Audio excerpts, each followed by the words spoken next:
The title for this trip tonight is Event Work, the Fourfold Matrix of Contemporary Social Movements.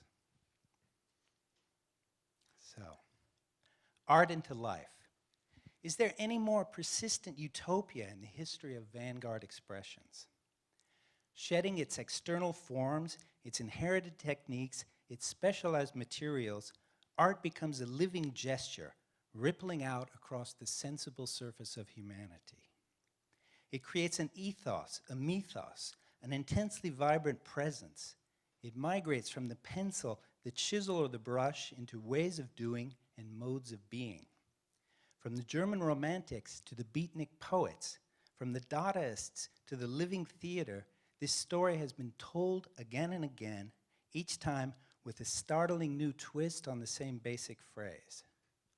At stake is much more than the search for stylistic renewal. It's about transforming your everyday existence.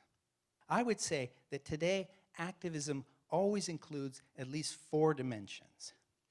Investigative research is fundamental to social movements, which are always at grips with complex legal, scientific, and economic problems. Participatory art is basic to any group taking its issues to the streets because it stresses a commitment to both representation and lived experience.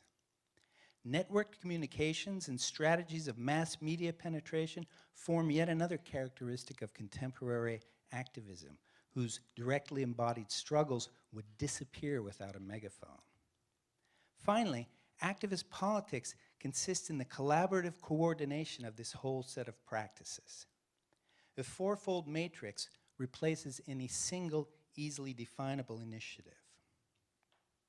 No doubt the complexity of this fourfold process explains the rarity of effective interventionism. But that's really the challenge of political engagement. What has to be grasped if we want to renew our democratic culture is the convergence of art, theory, media, and politics into a mobile force that oversteps the limit of any professional sphere or disciplinary field, while still drawing on their knowledge and their technical capacities. Like the sociologist Ulrich Beck, in his book on the Risk Society, I think the movement outside the modernist institutions has been made necessary by the failure of these institutions to respond to the dangers created by modernization itself.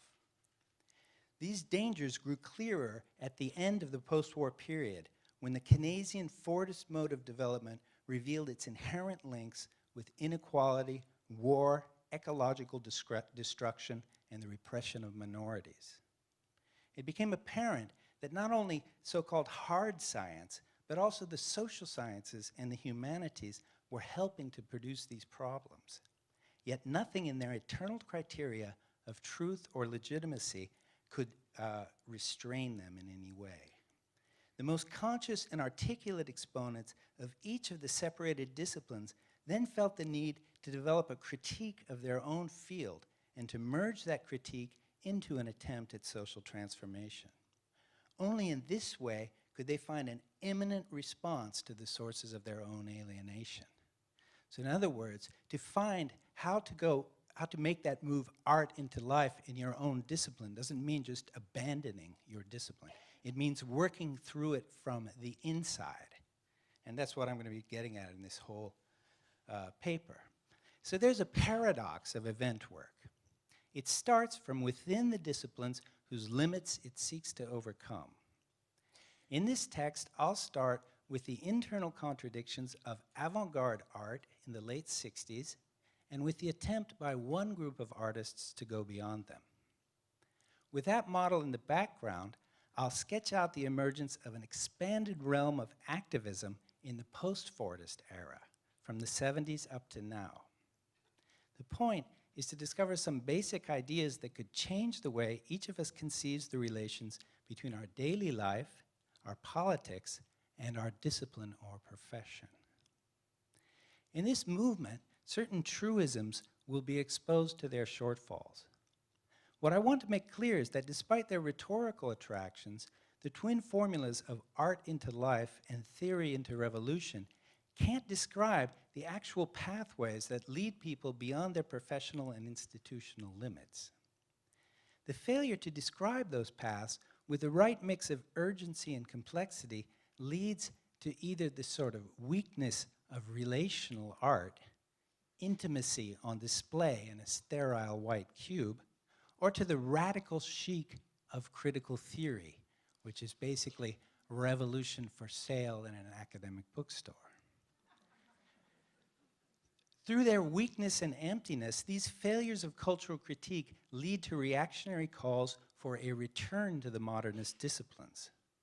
The result is a disjunct from the present and a lingering state of collective paralysis, which is the most striking characteristic of left politics today, especially in the United States.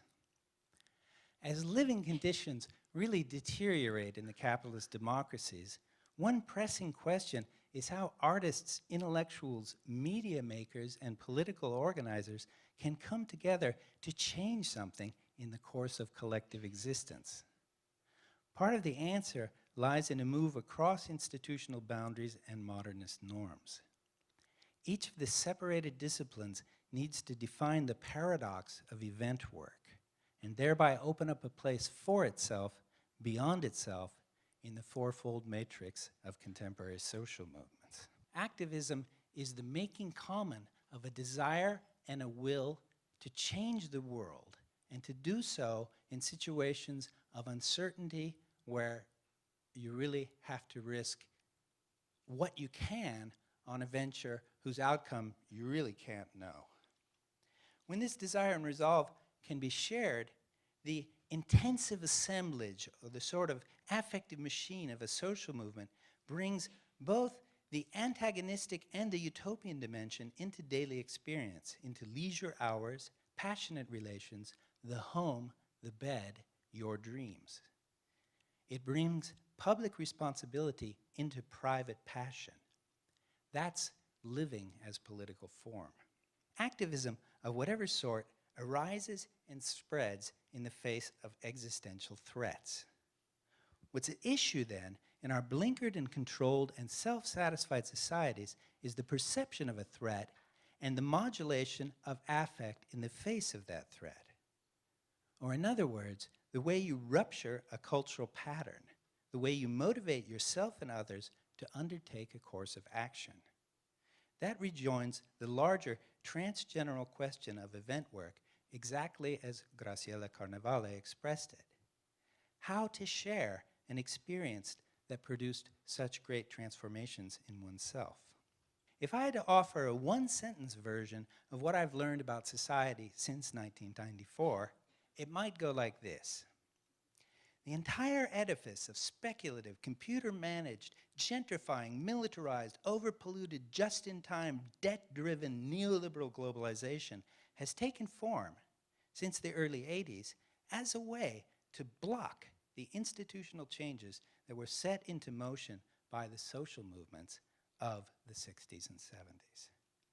In other words, cultural confinement does not just affect experimental art, as Smithson seems to have believed. Instead, it applies to all egalitarian, emancipatory, and ecological aspirations in the post-Fordist period, which now reveals itself to be a period of pure crisis management, one that has not produced any fundamental solutions to the problems of industrial modernization, but has only exported them across the earth. Yet these problems are serious, and they have accumulated on every level. What's the use of aesthetics if you don't have eyes to see? It would not even be a metaphor to say that the United States, in particular, has been living on credit since the outset of the post-Fordist era, and now, slowly but inexorably, the bill is coming due.